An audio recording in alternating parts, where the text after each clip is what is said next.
Do at present? She asked. You did till today. There's been some pretty heavy heat on you, Trigger girl. We're switching most of it off tonight. For good, I think. You mean some heat will be left?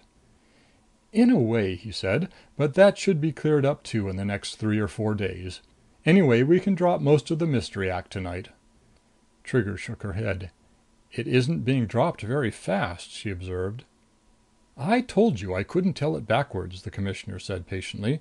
All right if we start filling in the background now? I guess we'd better, she admitted. Fine, said Commissioner Tate. He got to his feet. Then let's go join Mantelish. Why the professor? He could help a lot with the explaining, if he's in the mood.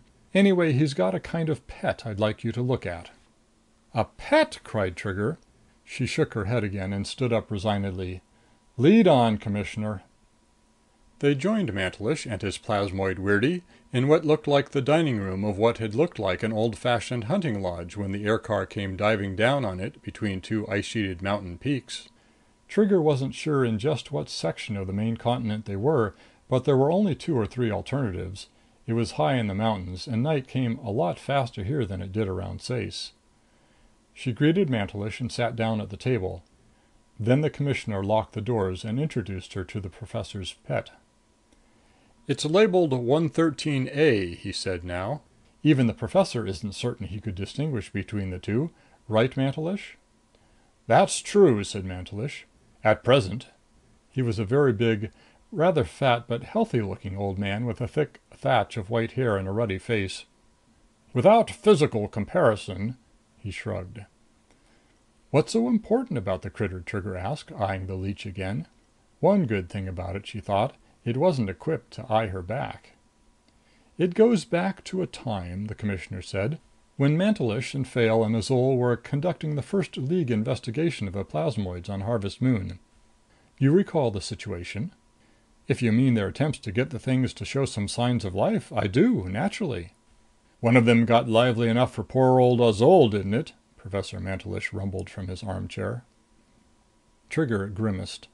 Dr. Azul's fate might be one of the things that had given her a negative attitude towards plasmoids. With Mantelish and Dr. Gess Fayle, Azul had been the third of the 3 big U-League boys in charge of the initial investigation on Harvest Moon. As she remembered it, it was Azul who discovered the plasmoids occasionally could be induced to absorb food. Almost any kind of food, it turned out, so long as it contained a sufficient quantity of protein. What had happened to Azul looked like a particularly unfortunate result of the discovery. It was assumed an untimely coronary had been the reason he had fallen helplessly into the feeding trough of one of the largest plasmoids. By the time he was found, all of him from the knees on up already had been absorbed. I meant your efforts to get them to work, she said. Commissioner Tate looked at Mantelish. You tell her about that part of it, he suggested. Mantelish shook his head. I'd get too technical, he said resignedly. I always do. At least they say so. You tell her. But Holati Tate's eyes had shifted suddenly to the table. Hey now, he said in a low voice. Trigger followed his gaze. After a moment, she made a soft sucking sound of alarmed distaste. Ugh, she remarked. It's moving. So it is, Holati said. Towards me, said Trigger. I think... Don't get startled. Mantelish? Mantelish already was coming up slowly behind Trigger's chair.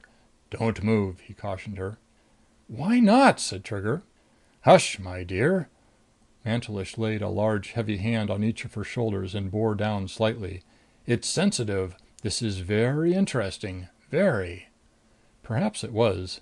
She kept watching the plasmoid. It had thinned out somewhat and was gliding very slowly but very steadily across the table. Definitely in her direction. Ho ho, said Mantelish in a thunderous murmur. Perhaps it likes you, Trigger. Ho ho. He seemed immensely pleased. Well, Trigger said helplessly, I don't like it. She wriggled slightly under Mantelish's hands. And I'd sooner get out of this chair. Don't be childish, Trigger, said the professor annoyedly. You're behaving as if it were in some manner offensive. It is, she said. Hush, my dear, Mantelish said absently, putting on a little more pressure. Trigger hushed resignedly. They watched. In about a minute, the gliding thing reached the end of the table. Trigger gathered herself to duck out from under Mantelish's hands and go flying out of the chair if it looked as if the plasmoid was about to drop into her lap. But it stopped. For a few seconds it lay motionless. Then it gradually raised its front end and began waving it gently back and forth in the air. At her, Trigger suspected. "Yipes!" she said, horrified. The front end sank back.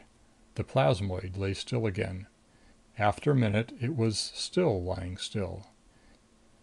"Show's over for the moment, I guess," said the Commissioner. "I'm afraid so," said Professor Mantelish. His big hands went away from Trigger's aching shoulders. "You startled it, Trigger," he boomed at her accusingly. End of chapter 5.